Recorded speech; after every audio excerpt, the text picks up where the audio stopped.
Este podcast está disponível no Spotify e YouTube Music e é um oferecimento de Cisagro, inteligência e tecnologia para o agronegócio.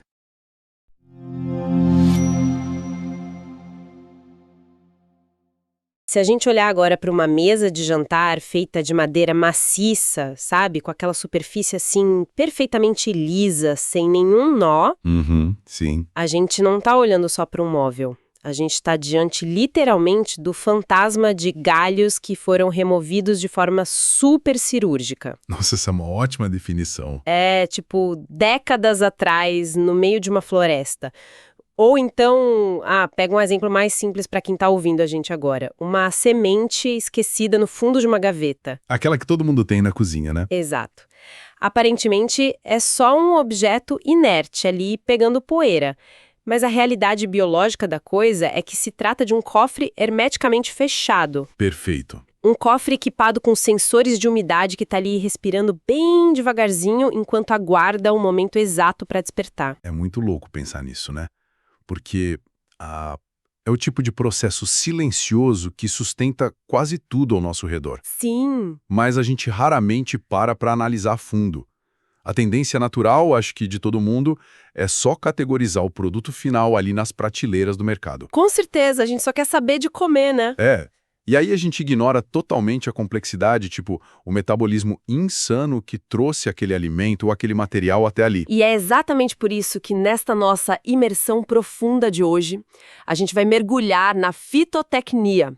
E, não como uma ciência distante de laboratório, mas como um entendimento desse cabo de guerra constante que rola entre a biologia vegetal, as pressões, assim, brutais do clima e a precisão da intervenção humana. Isso, porque a biologia ela nunca opera no vácuo, né? Nunca. E, para conseguir fazer do Brasil o terceiro maior produtor de frutas do mundo, por exemplo, existe uma manipulação milimétrica do ambiente. Uma engenharia completa. E que começa, olha só, muito antes da primeira semente tocar a terra. E eu fiquei super curiosa lendo os materiais, porque o ponto de partida dessa negociação, curiosamente, não parece ser a temperatura do ar, que é o que a gente sempre acha, né? Pois é. Parece ser algo muito mais ancorado no chão. Para entender isso, a gente precisa observar primeiro o palco onde tudo acontece, que é a agrometeorologia. Certo. Geralmente rola uma preocupação muito excessiva com a temperatura do ar, né? O impacto imediato ali no dossel das plantas, nas folhas. Sim, a gente sempre ouve falar de geada queimando as folhas e tal. Exato. Mas a temperatura do solo, ela dita as regras do jogo de uma maneira, assim, muito mais crítica. E isso acontece porque o sistema radicular, as raízes mesmo, elas simplesmente não têm a mesma plasticidade, sabe? Como assim plasticidade? A mesma capacidade de tamponamento térmico que as estruturas aéreas têm. Tipo, as folhas, elas trocam calor com o vento, elas transpiram para se resfriar. Entendi. Elas têm como se virar. Isso. Mas as raízes não. Elas estão presas ali à inércia térmica da terra. Se o solo não tivesse essa capacidade incrível de reter a radiação solar absorvida durante o dia... Para ir soltando aos poucos, né? Isso, para liberar lentamente à noite, como se fosse um cobertor térmico mesmo. Se não fosse isso, a gente teria um colapso celular nas raízes na maior parte das regiões temperadas e subtropicais. Caramba, faz muito sentido. É como se, a parte subterrânea fosse uma infraestrutura super frágil que precisa de um ambiente totalmente isolado. Perfeito. Enquanto a parte visível da planta lá em cima lida com aquela volatilidade toda da atmosfera, batendo vento, sol forte. Exatamente isso. E, bom, quando a gente fala dessa interação com a atmosfera, tem um mecanismo que, pelo que eu entendi, regula quase tudo, que é a tal da evapotranspiração. Nossa, sim. Esse é o conceito central. É um termo meio denso, né? Evapotranspiração. Mas lendo as fontes, define literalmente a economia de água de qualquer ecossistema agrícola. Como é que isso funciona na prática? Olha, é o verdadeiro balanço financeiro da água na natureza. A evapotranspiração, ela na verdade funde dois fenômenos que são bem distintos. Evaporação e transpiração, eu imagino. Isso. A evaporação é a perda puramente física. sabe? É aquela água do solo que simplesmente aquece com o sol e vira vapor. Vai embora. Vai embora. Já a transpiração é a perda biológica. É a água que a planta absorve lá do solo, bombeia lá para cima e perde ativamente em forma de vapor através dos estômatos. E ela faz isso de propósito. Sim, é para se resfriar e também para manter o fluxo de seiva rodando dentro dela. Então, quando a gente entende a soma dessas duas perdas, a física e a biológica, a gente entende exatamente qual é a demanda hídrica daquele ambiente. Nossa, então não é só ligar a mangueira e irrigar por intuição, achando que a terra tá seca. De jeito nenhum. É repor exatamente o que esse balanço termodinâmico retirou. Gente, que precisão! E pelo que a gente viu nos textos, essa troca de vapor cria uns bolsões específicos lá no meio do campo, né? Os microclimas. Isso. Então, o manejo não é só olhar para a previsão do tempo geral da região no jornal, mas sim lidar com os microclimas que se formam entre as próprias folhas da lavoura. É aí que o bicho pega. A própria arquitetura da plantação. Tipo, dependendo de como as folhas se sobrepõem e bloqueiam a passagem do vento, cria uma redoma ali. Uma estufinha natural. Exato. Uma redoma microscópica onde a temperatura sobe e a umidade relativa do ar fica super retida. E aí, esse microclima quente e saturado É o paraíso para os fungos, né? é o gatilho perfeito para o desenvolvimento de patógenos. Então, como é que o produtor resolve isso? Ao ajustar, por exemplo, o espaçamento entre as linhas de plantio. Plantar um pouco mais distante um do outro. Ou alinhar a lavoura com a direção predominante dos ventos daquela região. Com isso, ele quebra fisicamente esse microclima úmido. E previne as epidemias fúngicas antes mesmo delas começarem. Ali, a geometria das plantas no campo afeta diretamente as pressões ecológicas que elas vão sofrer. E já que a gente entrou nessa palavra, ecologia, a dinâmica de sobrevivência ali dentro é fascinante. Especialmente quando a gente olha para a predação. A relação entre caçador e caça. Sim. Os textos trazem uma distinção comportamental super clara entre o predador generalista e o especialista. Isso muda completamente a forma como a energia circula nesse sistema, né? Muda totalmente.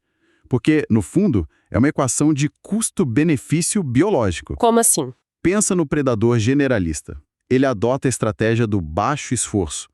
Ele investe pouquíssima energia e tempo procurando comida. Basicamente, ele consome a primeira presa que cruzar o caminho dele. É aquele que não é exigente. Passou um inseto, ele come. Exato.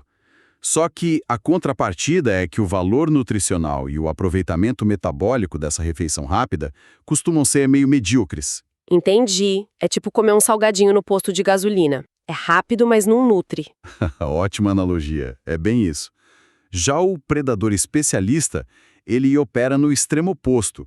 Ele gasta uma quantidade absurda de calorias e de tempo rastreando, isolando e capturando uma espécie específica. Aquele que só come um tipo de lagarta, por exemplo. Isso. Mas a vantagem é que, quando ele tem sucesso, o ganho calórico e a assimilação de nutrientes justificam todo esse esforço prévio. É uma refeição gourmet super nutritiva. Muito legal isso. Agora trazendo para nós, humanos. Nós somos, de longe, a força que mais altera esse tabuleiro ecológico hoje de forma generalizada. Sem dúvida. A gente tem fenômenos que nós mesmos induzimos, como a eutrofização. Um problemão. Onde aquele escoamento desenfreado de fertilizantes nitrogenados das fazendas satura rios e lagos, causa aquela proliferação de algas que consome todo o oxigênio. E simplesmente colapsa toda a vida aquática dali. Pois é. Mas, lendo sobre esses impactos antrópicos, os impactos humanos, eu achei um ponto sobre as alterações atmosféricas que parece meio paradoxal, sabe? Qual parte? Aquela sobre a concentração de CO2. Os textos dizem que a alta concentração de CO2 na atmosfera atual estaria gerando um aumento inicial de biomassa nas florestas. Esse é um ponto de muita confusão. E eu fiquei confusa, porque, espera aí. Se o CO2 aumenta a fotossíntese, por causa dessa plasticidade fenotípica da planta, isso soa quase como uma alimentação forçada que beneficia as árvores. Então, Isso significa que a mudança climática está secretamente deixando o planeta mais verde e saudável para as florestas? Não, não, não. Essa é uma distorção super perigosa que frequentemente aparece quando a gente tenta interpretar de forma rápida as respostas fisiológicas. Ah, eu sabia que tinha um porém aí. O mecanismo real é o seguinte: diante de concentrações massivas de CO2, algumas espécies vegetais realmente acionam uma plasticidade fenotípica. Elas se adaptam. Elas reduzem a condutância estomática. Ou seja, elas fecham um pouquinho os poros, perdem menos água por transpiração e ainda assim conseguem fixar carbono suficiente para produzir mais massa seca, para crescer rapidamente. Tá, até aí parece bom. Só que o grande problema é que isso não é uniforme. Apenas algumas espécies altamente agressivas, geralmente aquelas pioneiras ou invasoras, conseguem capitalizar esse excesso de CO2. Ah, então isso não fortalece a floresta como um todo. De jeito nenhum. Apenas jogam um excesso de energia nas espécies que já dominam o crescimento rápido. É tipo dar energético para quem já corre rápido. Exatamente isso. E aí o crescimento explosivo de algumas poucas espécies altera de forma drástica a arquitetura do dossel da floresta. Elas sobem rápido demais, fecham a entrada de luz e causam sombreamento severo lá embaixo, no subbosque. Tadinha das outras plantas. E isso eleva de forma vertiginosa a taxa de mortalidade das espécies menos adaptadas que ficam lá embaixo sem sol. Isso desequilibra cadeias tróficas inteiras e compromete muito a resiliência a longo prazo daquele ecossistema. Entendi perfeitamente. Um aumento temporário de biomassa não é de forma alguma sinônimo de saúde ecológica. Definitivamente não. Bom, e é justamente para sobreviver essa volatilidade extrema, sabe, de microclimas e pressões ecológicas malucas, que as plantas desenvolveram a cápsula de sobrevivência definitiva, a semente. A engenharia perfeita da natureza. Pois é. Se o ambiente está temporariamente hostil, a planta precisa de uma forma de, pausar o tempo e viajar para o futuro, né? E a morfologia dessa cápsula é simplesmente genial. A gente tem primeiro o tegumento exterior, que é a casca. Aquela capinha dura. Isso, uma verdadeira armadura bioquímica, riquíssima em suberina e lignina. Ela barra a água e protege contra choques mecânicos. Abaixo disso, a gente tem o endosperma. Que seria o quê? A comida. Exato, atua como uma densa matriz de reserva energética. É cheio de carboidratos complexos, lipídios, proteínas estruturais, tudo pronto para usar depois. Tudo isso com um único propósito: blindar e alimentar o embrião que fica lá dentro, num estado de suspensão metabólica que é impressionante. E o mais doido é que esse estado de suspensão não é passivo, tipo pedra. Não mesmo. Lendo as fontes, a semente ela lê ativamente o ambiente através do que é chamado de equilíbrio higroscópico. Ela reage à pressão de vapor de água do ar ali em volta dela. Exato, ela é muito sensível à umidade. E a faixa de umidade segura para manter esse embrião estável e adormecido no armazenamento é super apertada, né? De 4 a 8% só. É bem seco. Se a umidade do armazém subir e a semente absorver água, chegando ali na casa dos 12 a 20%, ferrou. O metabolismo acorda parcialmente. É aí que o produtor tem pesadelos. A semente começa a respirar de forma acelerada, queima suas próprias reservas e perde o vigor. E se passar dos 40% de umidade, ela atinge um ponto sem volta e tenta germinar. Só que tem um detalhe letal aí. Qual? Como ela está tentando germinar num armazém fechado, o calor gerado pela própria respiração massiva dela... Porque são milhões de sementes respirando juntas. Isso. Esse calor acaba literalmente cozinhando as estruturas celulares de todas elas. Que tragédia! E a gente leu também que existe um complicador secundário nisso, né? Os fungos. Sim, esse pico de respiração e calor é o vetor primário para a patologia de sementes. O aumento da umidade tira a semente da latência e aí acorda aqueles fungos de armazenamento clássicos, tipo cepas de Aspergillus e Penicillium. E a proliferação desses fungos não destrói só os tecidos de reserva, sabe? Acabando com a viabilidade da semente no campo. Uhum. Mas também resulta na síntese de micotoxinas. que são super perigosas, né? Toxinas termoestáveis e altamente letais se essas sementes ou grãos forem destinadas à alimentação humana ou animal.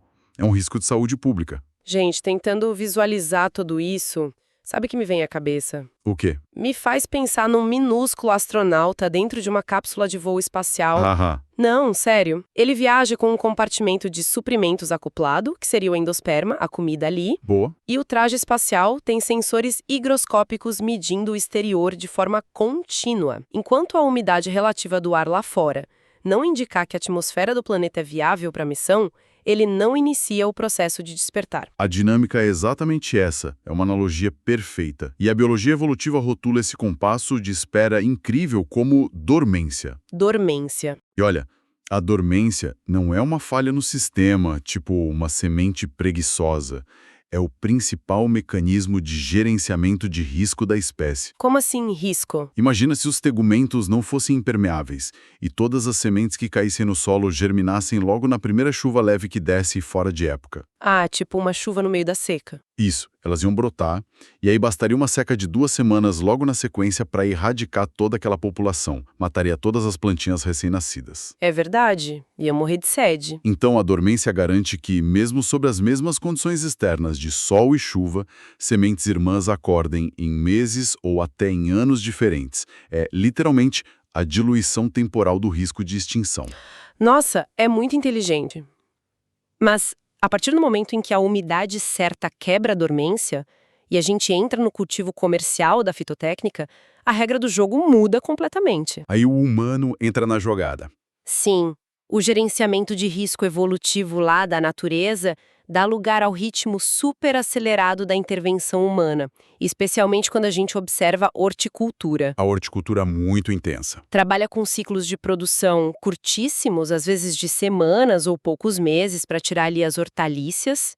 O nível de interferência física na estrutura da planta é brutal. Ah, é brutal porque na horticultura a gente está forçando a fisiologia da planta ao seu limite metabólico absoluto. Com aquelas práticas culturais que a gente estudou, Isso, as práticas culturais. Pegar a montoa, por exemplo. que é jogar terra na base da planta, né? Exato. Onde o solo é fisicamente acumulado ali na base, isso não serve só para dar suporte mecânico para a planta não cair. Cria um ambiente escuro e termicamente estável para forçar a expansão de tubérculos, tipo batata. Ah, para a batata crescer mais. Sim. Ou para proteger aquele sistema radicular super superficial que algumas hortaliças têm. E tem também o tutoramento, Que é muito comum em tomate, não é? de amarrar a planta. Muito comum. A planta é fisicamente guiada e amarrada a estacas, e o objetivo principal é afastar a área foliar e os frutos do solo. Porque se ficar no chão... Lembra daquela dinâmica dos microclimas úmidos e da patologia fúngica que a gente falou agora há pouco? Lembro. O tutoramento é uma intervenção mecânica para melhorar a aeração do tomateiro e impedir que o fruto simplesmente apodreça encostado na terra molhada. Claro. E, além de tudo isso, ainda tem a desbrota, que é onde o produtor simplesmente vai lá e mutila a planta. É uma palavra forte, mas é isso. É arrancar ramos laterais jovens com a mão mesmo. E pelo que entendi daquele mecanismo de dreno e fonte da biologia, isso é feito para impedir que a planta desperdice fotoassimilados. A energia dela, né? Isso.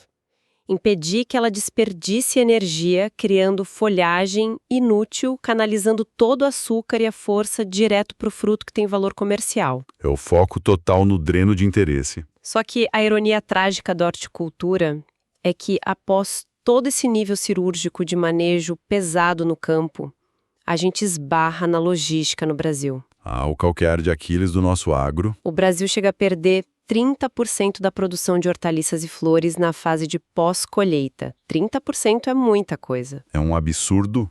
E lendo a fonte, a causa principal não são pragas atacando os caminhões na estrada, sabe? É a falência no controle da senescência celular por pura falta de refrigeração. Porque o que acontece? Uma hortaliça recém-colhida não é um produto morto. Um pé de alface está vivo, com uma taxa respiratória altíssima ali na caçamba do caminhão. Ele está respirando. Sim. Ao retirar essa planta da terra, a gente cortou o suprimento de água e nutrientes, mas as células dela continuam queimando glicose e transpirando loucamente. Tentando sobreviver. Exato. E sem um controle rigoroso e super imediato da temperatura, que atua justamente para desacelerar as enzimas que causam a degradação da planta, O famoso caminhão frigorífico que falta. isso. Sem refrigeração para reduzir essa pressão de vapor que causa a murcha, o produto sofre perdas quantitativas de peso por pura desidratação. E perde todas aquelas qualidades organolépticas, sabe? Textura, sabor, cor. Perde tudo isso e destrói o valor nutricional por causa da oxidação das vitaminas. Resumindo, é uma corrida contra o próprio relógio biológico da planta. Literalmente. Mas quando a gente amplia a escala de tempo e vai para a fruticultura, as regras de propagação mudam de figura completamente. A fruticultura já joga outro jogo. Pois é. Ninguém que produz maçãs ou laranjas em escala global e, bom lembrar, para quem acompanha a gente, o Brasil é uma potência mundial nesse setor frutícola, ninguém utiliza sementes para formar um pomar comercial. É verdade. A semente, que é aquele mecanismo brilhante de sobrevivência do nosso astronauta que a gente tanto elogiou, ela é completamente descartada aqui em favor da clonagem comercial. Por que isso? A semente é descartada comercialmente justamente por conta da própria natureza evolutiva que a gente elogiou nela. A reprodução sexuada, que forma a semente, ela embaralha os genes da planta. E comercialmente a gente não quer surpresas, né? Imagina, a semente carrega uma variabilidade genética que garante a adaptação da espécie na natureza, mas é o pesadelo absoluto do mercado produtor de frutas. Porque cada árvore seria diferente. Exato. Um pomar feito por sementes resultaria em árvores de tamanhos totalmente desiguais. Algumas iam levar 5 anos para dar flor, outras iam levar 10. Uma loucura para colher. E pior, iam produzir frutas de perfis de acidez, cor e quantidade de açúcar completamente imprevisíveis. Uma maçã seria doce, a da árvore do lado seria super azeda. Ninguém ia comprar essa caixa no mercado. Ninguém. Por isso a propagação vegetativa, seja por enxertia ou estaquia, ela desvia dessa variabilidade chata para o produtor. Eles clonam. Sim, a gente clona tecidos já maduros de uma única planta matriz excepcional que já foi testada. O clone garante um estande de plantas padronizadas, uniformes, acelera a entrada em produção porque a muda já tem tecido maduro. Entendi. E tem a vantagem do tamanho também que eu li sobre os porta-enxertos. Fundamental. O clone usa porta-enxertos que reduzem drasticamente o porte final da árvore. Ela fica baixinha, e uma árvore menor é a chave econômica para viabilizar os tratos no campo e a colheita em larga escala. Ninguém quer subir numa escada de 10 metros para pegar uma laranja. Exatamente. É muito caro e perigoso. E com essas árvores menorzinhas e estabelecidas lá no pomar, entra a manipulação final do metabolismo que os agricultores fazem, a arte da poda. A poda é a principal ferramenta do fruticultor. E eu acho fascinante como o tempo de execução altera completamente o comportamento da cicatrização da planta. Por exemplo, fazer uma poda seca no inverno, quando a planta já perdeu as folhas e o fluxo da seiva está quase parado. É uma estratégia bem conservadora. É uma estratégia de limpeza e formação estrutural de baixo trauma para a planta. Agora, fazer uma poda verde no pico do verão com a planta bombando em plena atividade, Aí o impacto é outro. força um redirecionamento imediato da energia solar que a planta captou, mas de verdade, a intervenção que mais me impressionou nas fontes sobre fruticultura foi o raleio. O raleio choca muita gente. Fiquei em choque. É a prática de entrar num pomar e fisicamente arrancar e jogar no chão milhares de flores perfeitas e frutinhos recém-nascidos. À primeira vista, isso parece uma sabotagem da própria colheita da pessoa. Parece loucura, mas é o sacrifício estratégico perfeito para a gestão dos drenos metabólicos da planta. Como assim sacrifício estratégico? Olha, é útil pensar nisso como uma questão de herança e patrimônio.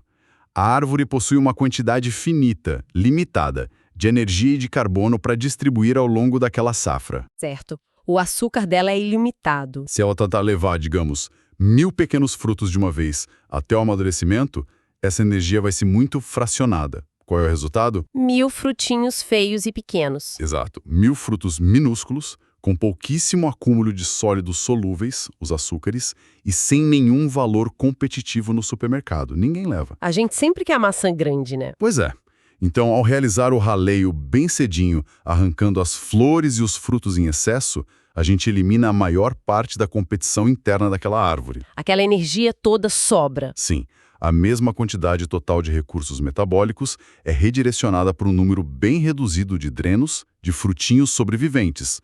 A consequência direta é um aumento exponencial no tamanho do fruto, na cor dele e na densidade nutricional. Entendi a sua analogia do patrimônio. Menos herdeiros na árvore significa que cada um recebe uma fração muito mais concentrada da herança de açúcar. Exatamente. Ficam todos milionários de energia. Gente, de fato, a fitotecnia é o domínio total do fluxo de energia.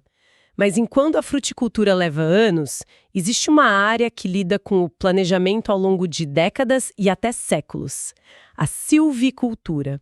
A ciência das florestas. Sim, a gente entra no manejo de florestas plantadas.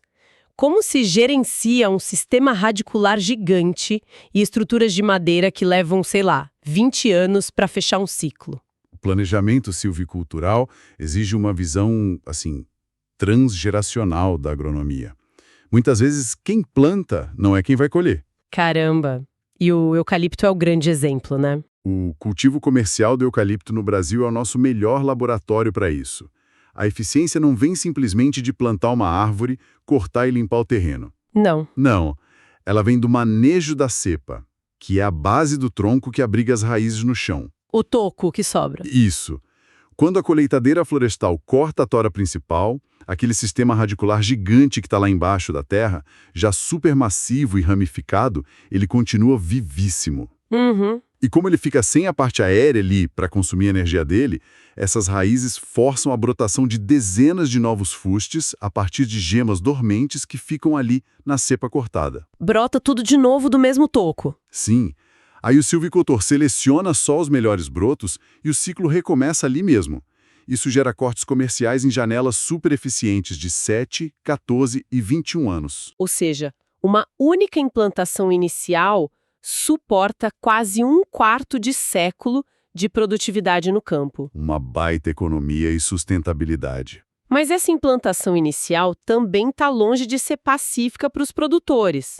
As pressões ecológicas atacam desde o dia zero da muda ali na terra. E, olha isso, para quem está ouvindo, o maior gargalo inicial não são secas terríveis ou mega pragas. São as formigas cortadeiras. A famosa saúva. Elas mesmas. A voracidade com que essas formigas conseguem desfolhar as mudinhas de eucalipto recém-plantadas exige um controle extremamente minucioso do produtor antes mesmo da muda ir para o campo. Se vacilar, elas levam a floresta inteira em uma noite. Fiquei passada. Mas bom, voltando para o momento em que a floresta de eucalipto já sobreviveu e está estabelecida, a gente entra nas práticas silviculturais, tipo o desbaste e a desrama. E o desbaste, lendo o conceito, opera quase na mesma lógica daquele raleio de frutas que a gente acabou de discutir, não é? É a mesmíssima lógica, só que em escala de árvores. É a eliminação sistemática daquelas árvores do lote que nasceram com genética inferior, as que ficaram tortas ou que foram dominadas pelas outras maiores. A gente tira essas para diminuir a competição radicular por água e nutrientes lá embaixo. E, claro, abrir o teto da floresta, do céu, para a luz chegar naquelas árvores mais vigorosas que sobraram. Exatamente. Concentrando a herança de energia da floresta só na madeira de primeira linha. E tem também a desrama, que é o que fecha o ciclo da nossa primeira observação lá na introdução de hoje. Retirar os galhos laterais enquanto a árvore ainda está crescendo lá na floresta é literalmente apagar ativamente a memória morfológica da madeira. Para conseguir aquela mesa de jantar perfeita, né? Isso. Porque assim, anatomicamente falando, um galho ele não está só colado no tronco por fora. As fibras dele nascem lá do centro do câmbio vascular, bem no miolo da árvore, e vão se estendendo para fora, cruzando todas as camadas de crescimento. E o que acontece se o galho quebrar sozinho e ficar lá pendurado? Se esse galho morre e naturalmente quebra, aquele pedacinho de madeira morta fica preso ali, e o tronco continua engrossando, passando ao redor dele, ano após ano. E é isso que vira o nó da madeira. Exato. Anos depois, lá na serraria, aquele ponto de interrupção fibrilar é o famoso nó, que é uma zona de fraqueza estrutural para construir móveis ou casas. Então, como eles evitam isso? Ao realizar a desrama precoce artificial, A gente vai lá e corta o galho vivo bem rente à casca com as ferramentas certas. Com isso, as células do tronco rapidamente cicatrizam, fecham o corte de forma limpa. E a partir daí? A partir daquele momento, todos os anéis de crescimento anuais que vêm por cima se desenvolvem de forma paralela e contínua. É uma engenharia de materiais biológica em ação mesmo, sabe?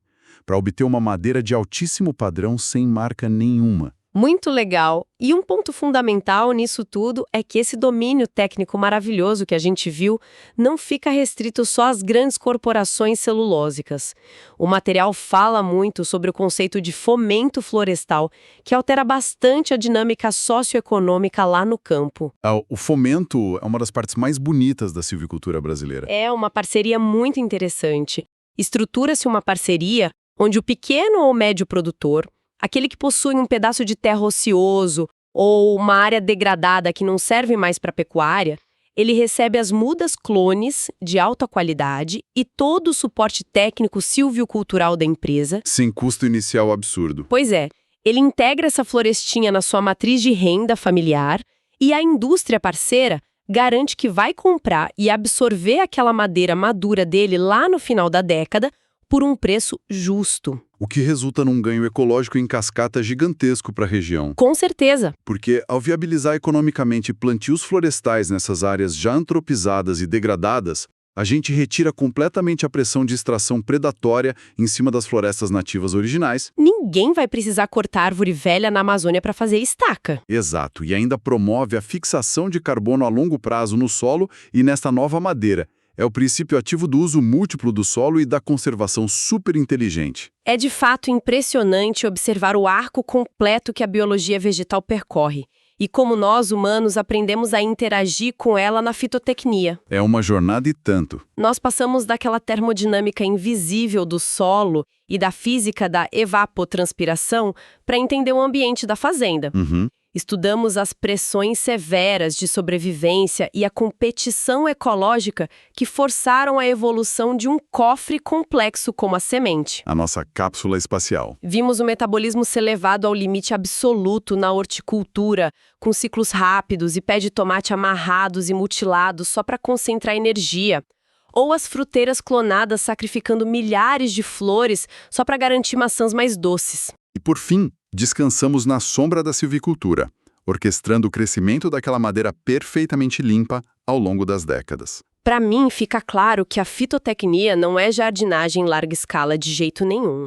É fisiologia bruta e logística operando em conjunto. Definitivamente não é jardinagem. E olha, se a gente conectar todas essas escalas que a gente conversou hoje, tem uma reflexão bem formidável que surge. Opa, adoro reflexões. Manda. Pensamos naqueles mecanismos que detalhamos da semente, especialmente a dormência e o gatilho do equilíbrio higroscópico. O astronauta esperando a umidade certa. Ele mesmo. A gente sabe que a semente monitora o exterior ali para manter sua integridade a curto e médio prazo, na nossa escala humana. Mas, teoricamente, se a nossa engenharia de pós-colheita avançar ao ponto de conseguir estabilizar uma atmosfera artificial absolutamente perfeita... Perfeita nível laboratório espacial. Isso. Eliminando absolutamente todos os esporos fúngicos, zerando o impacto térmico e travando a umidade no ponto cego exato da respiração celular dela ao longo dos séculos. Meu Deus! Pois é. Não existe um consenso estrito na ciência hoje sobre qual seria o limite temporal da latência de uma semente nessas condições hipotéticas. Espera. Poderíamos isolar hoje, dentro de um cofre termodinâmico super-hipercontrolado, embriões dormentes que atuariam literalmente como cápsulas do tempo biológicas reais. Como se fosse um backup. Uma reserva de segurança capaz de restaurar a variabilidade genética de uma floresta inteira que já foi extinta daqui a, sei lá, 500 anos. Nossa, cara. A fitotecnia deixa de ser só a ciência do presente agrícola para se tornar tecnologia de backup da própria vida terrestre no futuro? Não dá para subestimar uma semente. De jeito nenhum. Acho que isso deixa muito em que pensar para nossa audiência na próxima vez que cruzarem com uma simples sementinha de maçã caída ali pela cozinha. Gente, muito obrigada para quem acompanhou até aqui. Fim da imersão e até a próxima. Este podcast está disponível no Spotify e YouTube Music e é um oferecimento de Cisagron, inteligência e tecnologia para o agronegócio.